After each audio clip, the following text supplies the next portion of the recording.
So it was in this application he used the expression so characteristic of the Elizabethan age that he had taken all the knowledge of his provinces,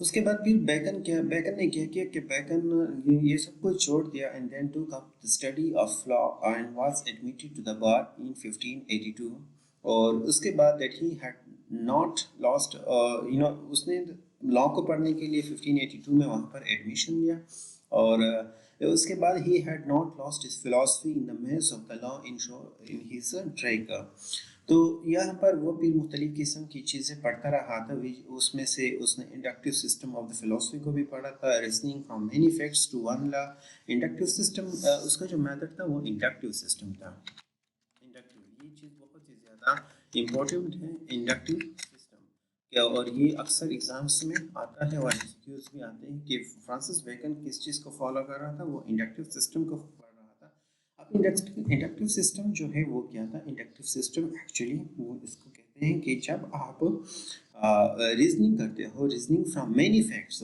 to one law آپ کے پاس nature میں بہت سارے facts ہیں اب اس کو آپ narrow down کر کے صرف ایک ریزن ایک پوائنٹ تک لے کے آتے ہو اس کو ہم انڈکٹیو سسٹم کہتے ہیں from many from many laws to one law from many facts آپ کے پاس فیکٹس بہت زیادہ ہو لیکن آپ اس کو ایک لا بنا دیتے ہو and rather than from assumed law to a particular fact جس کو ہم deductive method کہتے ہیں کہ which was the deductive method that has been in use for the century جو ایرسٹوٹل کا ایک میتھڈ تھا ڈیڈکٹیو اس کو وہ نہیں فالو کر رہا تھا اس کا اپنا ایک سسٹم تھا انڈکٹیو سسٹم تو فرانسس بیکن کی جو ڈیمانڈس تھیں وہ تین چیزیں تھیں وہ اب چاہتا تھا کہ مجھے جو تھری تھنگس ہیں وہ ہونی چاہیے یہاں پر تھری تھنگس اس کو ایک تو ہمارے پاس free first of all nature تو نیچر میں ہمارے پاس کیا ہونی چاہیے ہمارے پاس actually free investigation of the nature ہونا چاہیے free investigation of the nature free investigation of the nature this is the first thing اب second thing کیا تھا second thing میں ہمارے پاس the discovery اب یہ ساری چیزیں اس دنوں میں بہت ہی زیادہ ایک نئی نیو چیزیں تھی اگر ہم اسی دور میں ہم لیتے ہیں تو یہ ہمارے لیے بہت ہی اولڈ چیزیں بن چکی ہیں لیکن جب ہم اونلی کانٹیکسٹ کو اپنی کلچر کانٹیکسٹ کو دھیان میں رکھتے ہوئے تو ان دور کے لیے کیا تھا یہ بہت ہی ایک نیو چیز تھی جو لوگوں کے لیے واقعی حیران کن بات تھی Discovery of the facts instead of theories یہاں پر تھیوریز کی اس نے کہا تھا کہ ہمیں فیکٹس کو ڈسکور کرنا چاہیے نہ کہ صرف ہمیں تھیوریز پر بلیو کرنا چاہیے اور جب ہمارے پاس فیکٹس آ جائیں تو انہیں فیکٹس کو ہم نے کیا کرنا ہے جو تھرڈ نمبر پہ ہے اس کی ویریفیکیشنس کرنی چاہیے ویریفیکیشن آف دا ریزلٹ کہ جو چیز ہم ڈرا کرنا چاہتے تھے جو چیز ہم جس کو ہم پروسیس کرنا چاہتے ہیں اس کا ریزلٹ کیا تھا اور ریزلٹ کیسے آئے گا ریزلٹ ایکچولی ایکسپیریمنٹ سے ہی آئے گا بائی ایکسپیریمنٹ ہم اس کو جج کریں گے کہ یہ چیز جو تھی یہ صحیح تھی یا یہ غلط تھی نہ کہ ہم صرف آرگومنٹس کو فالو کریں گے کہ بس یہ چیز ہمیں لگتا ہے اس کے پیچھے یہ آرگومنٹس ہے تو we should accept it. No, we should do the experiment on the certain things to get the proper result, whether something is existed or whether something is not existed, how something existed and why something existed. It should be based on the experiment, not on the random arguments کہ بس ہمیں جی لگتا ہے یا ان کو لگتا تھا یا اس کو لگتا تھا and there is no evidence behind it. تو یہ ساری چیزیں اس طرح سے نہیں ہوگی. تو یہاں پر یہ ابھی بھی میں نے کہا کہ ہمارے دور میں ہمیں تو یہ بہت ہی کامن چیزیں لگتی ہیں عام سی چیزیں لگتی ہیں لیکن اس دور میں جو تھا یہ بہت ہی زیادہ ایک یونیک چیزیں تھی اپنے ایج کے لیے. تو ایسا دیٹ کہ فرانسس بیکن نے لا بھی پڑھا ہوا تھا اور ایز اے لائر بھی اس نے بہت ہی سکسیس حاصل کی تھی کیونکہ اس کی جو نالج تھی اور اس کا جو پاور آف پلیڈنگ تھا وہ بہت ہی زیادہ مشہور ہو چکا تھا. And it was almost at the beginning of his career. Johnson اس کے بارے میں لکھتا ہے the fear of everyone heard him speak was that he should make an end. تو اس طرح سے وہ ایک کامیاب لائر بھی تھا اور اس کے بعد پھر جب ہم پبلیکیشنز کی بات کرتے ہیں اس کی ایسیز کی تو اس کی فیم میں اس کے ایسے سال تو وہ اس کا جو بہترین ورک تھا according to Francis Bacon himself وہ لیٹن میں تھا. اس کی ایسے کو وہ خود وہ اتنا اپریشیٹ نہیں کرتا تھا, لیکن اس کو جو فیم ملا یہاں پر انگلش میں اس کو اپنے ایسیز کی وجہ سے ملا. اور but Bacon was not content, وہ خوش نہیں تھا کیونکہ اس کا جو ذہن تھا وہ اور بھی بہت بڑی ہیوج اسکیم میں بیزی تھا. جیسے کہ ہیوج اسکیمس کون کون سے تھے, جو پلینس سے جو منصوبے تھے جو آلریڈی اس کے ذہن میں چل رہے تھے, وہ پیسیفیکیشن آف دا انہیپی آئی لینڈ, simplification of the English law, the reforms of the church, the study of the nature. تو یہ ان دنوں کے جو پرابلمس تھے یہ انہیں میں انوالو تھا, the establishment of the new philosophy. تو ہی لیکن ساتھ ساتھ میں یہ تو اس کی اپنی کنٹریبیوشنس تھی, اپنا ورک تھا جو وہ سوسائٹی میں یا سائنس میں یا لٹریچر میں وہ کنٹریبیوٹ کر رہا تھا. لیکن دوسری ہینڈ پر ہم نے کہا نا کہ فرانسس بیکن کے دو پرسونا تھے. ایک تو ایک طرف سے تو ہمیں یہ اس قسم کا انسان ملتا ہے جو ایرسٹوٹل کے پورے ایجوکیشنس کو غلط کر رہا ہے, ایک انڈکٹیو سسٹم کو وہ سامنے لے کر آ رہا ہے. لیکن آن دا ادر ہینڈ اگر ہم بات کرتے ہیں تو وہ کیا تھا, وہ ایک ایسا پولیٹیشین تھا جو ہمیشہ گیمس کھیلتا رہتا تھا اپنے فائدے کے لیے, اپنے ایڈوانٹیج پرسنل ایڈوانٹیج کے لیے وہ لوگوں کے ساتھ کھیلتا تھا. اس نے سب سے پہلے اگر ہم ایک مثال لیں تو اس نے اپنے آپ کو ڈیووٹیڈ کیا تھا ایسکس کو, ایسکس دا لارڈ آف دا ایسکس کو, جو ایک ینگ نوجوان تھا لیکن ایک ڈینشس فیوریٹ آف دا کوئین تھا. اور تب اس نے کیا کیا تھا کہ اس کو اپنا فرینڈ بنا دیا تھا اور پھر اس کو اپنے فائدے کے لیے اپنی پوزیشن کے لیے اسکلفلی اس کا استعمال کیا. لیکن جب وقت آیا تو یہی جو عرض تھا, یہی جو لارڈ تھا آف ایسکس کا, اس کو ٹریزن کی بنیاد پر اس کو اریسٹ کر دیا گیا تھا. اینڈ بیکن کی مدد سے, بیکن کے ایفرٹ کی وجہ سے اس کو کنوکٹڈ قرار دیا گیا تھا. تو یہ دوستی تھی فرانسس بیکن کی. اس نے اپنے دوست کو جس نے اس کی پوزیشنز کو برقرار مینٹین کرنے میں بہت کوشش کی, جس نے اس کو فائنینشلی سپورٹ کیا, جس نے اس کے لیے سب کچھ کیا, اس کو ایز اے ریزلٹ نتیجہ کیا نکلا کہ فرانسس بیکن کی گواہی سے کہ یس یہ ٹریزن میں ملوث تھا اور اسی وجہ سے اس کو بیہیڈڈ کر دیا گیا, اس کو مار دیا گیا. تو بیکن کا جو کلیم ہے وہ اس کی جو ہائی سینس آف جسٹس تھا, we are not convinced that he understood either justice or friendship in appearing a queen's counsel against the men who had befriended him. So یہاں پر اگر ہم اس کی cold bloodedness and lack of moral sensitivities پر اگر یہاں پر اس کی صاف نظر آتی ہیں, اور یہی ساری چیزیں اس نے اپنے ایسے لو میں اور فرینڈشپ میں بھی اس نے کہی ہے. سو ہم یہاں سے انڈرسٹینڈ کر سکتے ہیں اس کی لائف کو only upon the theory that the intellectuality left him cold and dead to the highest statement of the humanity. اس کی ہیومینٹی کا جو نالج تھی یا جو ہیومن ریلیشن شپس تھے, ہم یہاں پر کہہ سکتے ہیں کہ اس کی نالج جو تھی وہ اپ ٹو دا مارک نہیں تھی. سائنس کی نالج اس کے پاس کافی ہوگی, ایز اے لائر وہ ایک اچھا لائر تھا, لیکن یہاں پر جو فرینڈ شپ تھا یا جو لوگوں کے درمیان جو ریلیشن شپ تھا, جو ایک باؤنڈنگ تھی, اس کو سمجھنے میں اس سے کافی مسٹیکس ہوئیں.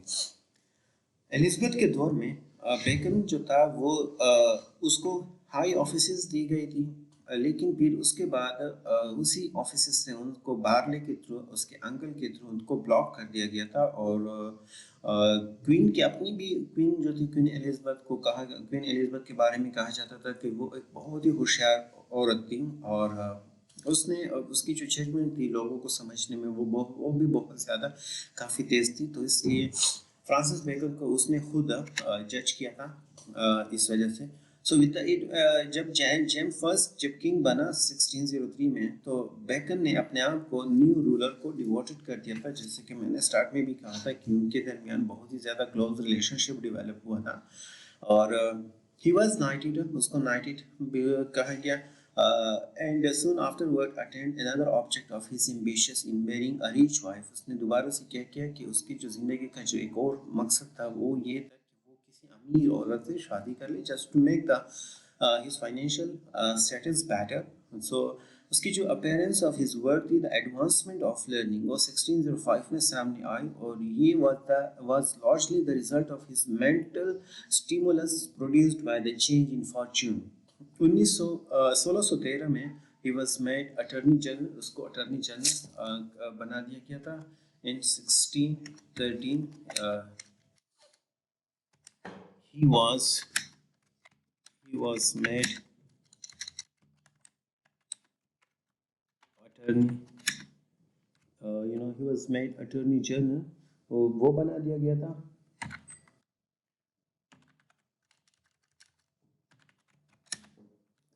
یہ بنا دیا گیا تھا اور اس کے بعد پھر بہت سارے دشمن بھی اس نے اس آفس کے ساتھ بنا دیے تھے کیونکہ اسی آفس کو وہ اپنے پرسنل بینیفٹ کے لیے بہت زیادہ استعمال کرتا تھا اور اس کی جسٹیفیکیشن یہ تھی کہ اگر میں اپنے کام کو صحیح طریقے سے کروں گا, اگر میں اپنے جو کنگ تھا اس کے کاز کو صحیح طریقے سے میں اگر اس کو پلیڈ کروں گا, اس کے کام کو صحیح طریقے سے کروں گا, تو اس کا یہ بیلیف تھا کہ جتنی میری ہائر پوزیشن ہے اس کے ساتھ ساتھ میرے جو ریسورسز تھے وہ بھی اتنے ہائی ہونے چاہیے. تو وہ اپنے لیے کو کیا کر رہا تھا کہ وہ جسٹیفیکیشن ہی کر رہا تھا اپنی کرپشنز کا, کیونکہ وہ اپنے فائدے کے لیے بہت ساری چیزوں کو یوز کرتا تھا.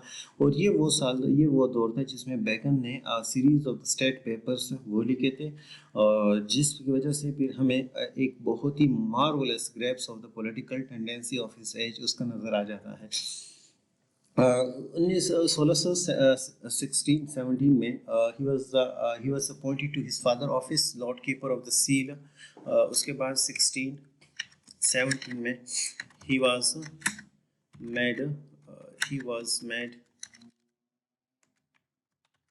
made lord keeper of the seal. وہ بنا دیا گیا تھا لارڈ میں, اینڈ اس کے نیکسٹ اگلے سال اس کو ایک ہائی آفس آف ایک سال بعد 1618 میں لارڈ چانسلر وہ بنا دیا گیا تھا. with the office received the title Baron Verulam. اس کو ایک ٹائٹل دیا گیا تھا. بیرن فرانسس بیکن کو ایک ٹائٹل دیا تھا بیرن ویرولم. یہ ایک ٹائٹل اس کو ملا تھا وہاں پر اس آفس میں. اور پھر بعد میں اس کو وسکاؤنٹ آف ایس ٹی ایلبن یہ بھی کہا گیا. یہاں پر میں لکھ لیتا ہوں وسکاؤنٹ آف ایس ٹی یہ بھی کہا گیا. اور یہ نام اس کے ساتھ ایز اے وینٹی اس کے لٹری ورک کے ساتھ اس کو اٹیچ کر دیا گیا تھا. اس کے گریٹسٹ ورک میں نوون آرگینمس بھی آتا ہے اور ایرسٹوٹل کا فیمس جو آرگینم تھا اس پر بیس تھا. Bacon did not long enjoy his political political honour. یہ جتنی بھی چیزیں اچیومنٹس اس کو ملی تھی اس نے زیادہ انجوائے نہیں کیا تھا کیونکہ جیمس کی گورنمنٹ جو تھی اس سے اگر ہم پولیٹیکل بات کرتے تو جیمس کی گورنمنٹ سے جو پارلیمنٹرین تھے وہ خوش نہیں تھے اور پارلیمنٹرینس جو تھے وہ بھی اوبیسلی بیکن فیورٹ تھا کنگ کا تو بیکن سے بھی خوش نہیں تھے. تو 1621 میں انہوں نے اپنا جو ڈسٹرسٹ تھا وہ شو کیا جیمس پر اور اس کے ساتھ ساتھ اس کو جو تھا مطلب وہاں پر بیلز لا پاس کیے گئے. سو بیکنز جو تھا اس کو انہوں نے بیکن کو بھی معاف نہیں کیا اور ان کے اگینسٹ انہوں نے کیا کیا کہ bacon was accused of accepting دا برائبس. اور ایویڈنس یہ تھی کہ بیکن نے خود اسی چیز کو کنفیس کر دیا گیا تھا کہ ہاں یہ پولیٹیکل کرپشن میں نے کی گئی اور he was personally guilty of it and threw himself upon the mercy of the judge. لیکن پارلیمنٹ جو تھا کنگ جیمس سے بالکل بھی خوش نہیں تھا تو اس لیے انہوں نے بیکن کو بھی معاف نہیں کیا اور Bacon was deprived of his office and was sentenced to pay تقریباً 40,000 پاؤنڈ جو تھے اور اس کے علاوہ اس کو imprison during the king to be imprison اس کو جیل میں بھی ڈال دیا گیا تھا.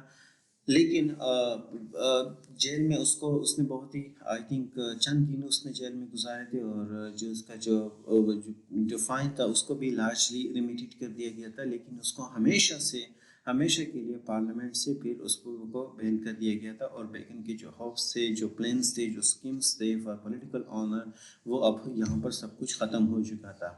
اور یہ وہ پوائنٹ تھا of appealing adversity that the nobility in the man's nature assert itself strongly. تو یہاں پر جو تھا بیکن کی لائف تھی، سو بیکن جو تھا وہ اپنے آپ کو، اب یہاں پر جب سب کچھ اس کا پولیٹیکلی ختم ہو چکا تھا، تو بیکن نے اپنے آپ کو پرماننٹلی ایک پبلک لائف پہ اس نے خود کو سائڈ پر کر دیا تھا، اور اپنی لائف کو اپنے کام، اپنی اس کی جو اسپلینڈڈ ایبلٹیز تھی، اور اس کو صرف اور صرف لٹریری اینڈ سائنٹیفک ورک کے لیے اس نے کیا کیا، ڈیووٹ کر دیا تھا. اور یہاں پر اس نے اپنے ایسیز کو بھی کمپلیٹ کر دیا تھا. اس کے علاوہ اس نے لارجلی ایکسپیریمنٹ بھی کیے، اس نے ہسٹری بھی لکھی، اس نے سائنٹیفک آرٹیکلس بھی لکھے، اور اس نے ایک سائنٹیفک ناولس بھی لکھا. اور اس کے علاوہ پھر اس کا جو انسٹوریشو میگنا، جو ایک گریٹسٹ فلسافیکل ورک تھا وچ واز نیور پبلشڈ، یہ بھی یہاں پر اس نے مکمل کیا ان دا اسپرنگ آف 1626. ابھی بھی وہ ایک سنو اسٹارم میں کچھ کر رہا تھا، ایکسپیریمنٹ کر رہا تھا، and it occurred to him that snow might be used as a preservative instead of a salt. So true to his own method of arriving at truth، اس نے کیا کیا تھا کہ وہ he stopped at the first house, bought a fowl and proceeded to test his theory. تو the experiment called him، اور اس نے مطلب وہ ایکسپیریمنٹ ہی کر رہا تھا، لیکن برف کی وجہ سے وہ باہر اس نے رات گزاری تھی، اینڈ جب صبح ہوئی تو اس کو مردہ، he was died, he was found dead and soon after the effect of his exposure. تو اس نے میکالے اس کے بارے میں لکھتا ہے کہ he was the great apostle of the experimental philosophy was destined to be its martyr. تو یہ اس کی لائف تھی. آئی ہوپ آپ لوگوں کو سمجھ آ. نیکسٹ لیکچر میں ہم نے اس کے ورک کو ڈسکس کرنا ہے، اس کا جو ریٹن ورک تھا اور اس کی جو ایسیز تھی، ہم نے اس کو، اور بیکن کا پلیس ان دا لٹریچر، ہم نے اس چیز کو، اس کے تھیمس پرسپیکٹیوز کے بارے میں ہم نے بات کرنی ہے. Thank you so much for the lectures.